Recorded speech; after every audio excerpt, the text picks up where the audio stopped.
it's to help to connect the public with Manx nature through the enjoyment, appreciation and the creation of art, in the hope of inspiring them to act in the name of conservation. And you'll be doing that at this very event on Sunday the 16th. In what way? What will be happening? Well, I will be there with Adam. It's a bit of a bonus for me because I get to partake in all the mindfulness events as well.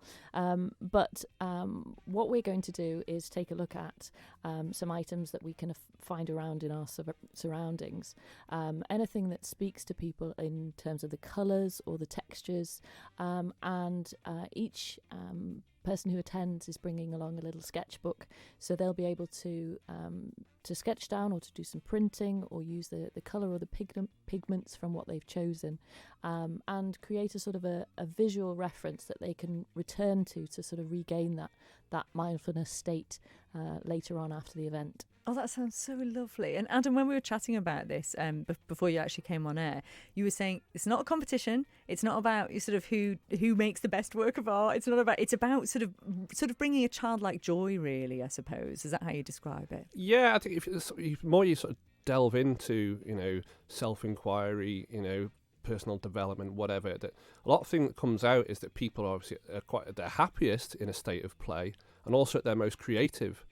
That I think there was a study of the top 20 creative best architects and what traits do they have, and a lot of them had a childlike state of play about them, mm-hmm. which is where a lot of the good stuff happens. It's imagination, isn't it? Feeling free and.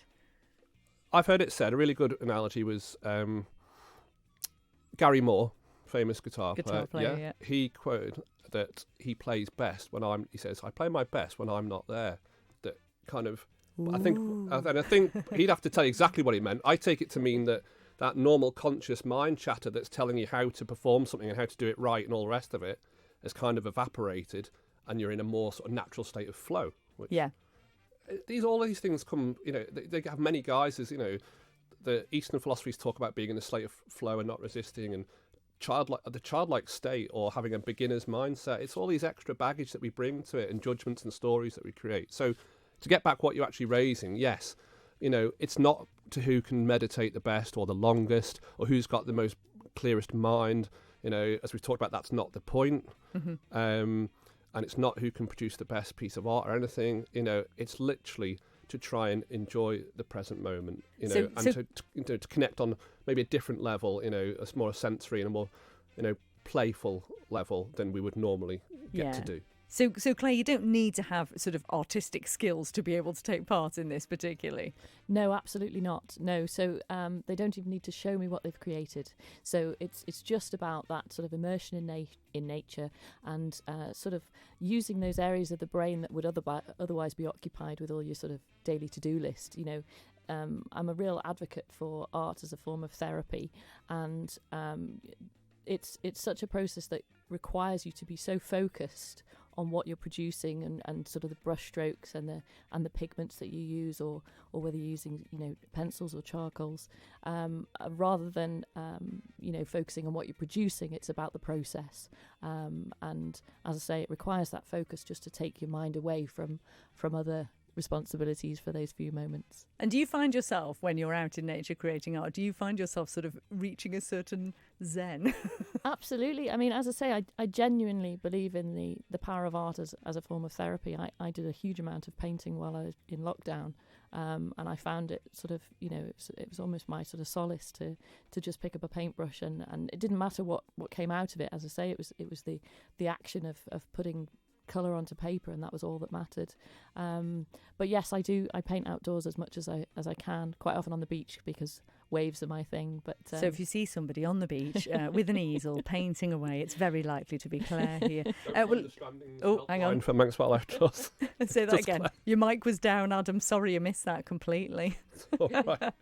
I think in jokes. Let's move on. Okay. It'll be fine. Well, so just remind us then when this event is and how people can actually take part in it. Yeah. I mean, one thing I was just going to pitch in was that obviously, it's coming at a time of year when the day length is starting to go down a bit, and people might not be feeling their best, and they might think, I don't want to go and attend a public event, but I would urge somebody, if they think it might actually give them a bit of a pick me up, that I'd urge them to come along, and see if it can help them. it might not feel. I totally understand. People might not feel like going to a public event, but if they think it might help, we'd be more than happy to see people turn up. Exactly, but, and I presume you've got restricted numbers, so people do need to book for this. They don't do, they? yeah. So I mentioned before, if you go to the Manx Wildlife Trust website and you go onto the events page, it's the second event down, and you will need to book on through Eventbrite. There is a small charge just to cover our costs of £7.50, which I think is not a bad price at all. But as I said, coffee and cake or something like that these days. And I forgot to mention the most important thing, that there will be hot beverages and there will be cake. Well, there you go. So forget everything else. Yeah, there will be cake in a nature reserve. Tea, come along. Cake, that's all you need. Out in nature. This sounds absolutely lovely. So it's Sunday the 16th. Find out more by going to mwt.im. All the details and your chance to book will be on there. Best not to bring your dogs, please. Thank you very much, because it might be distracting. And obviously, there's cake. So, we can't have dogs eating all the cake. It's going to be a lovely thing. And as Adam was saying before, it is an exclusive session in the Ballachurry Nature Reserve. They are going to block it off for everyone that's taking part. So this sounds lovely.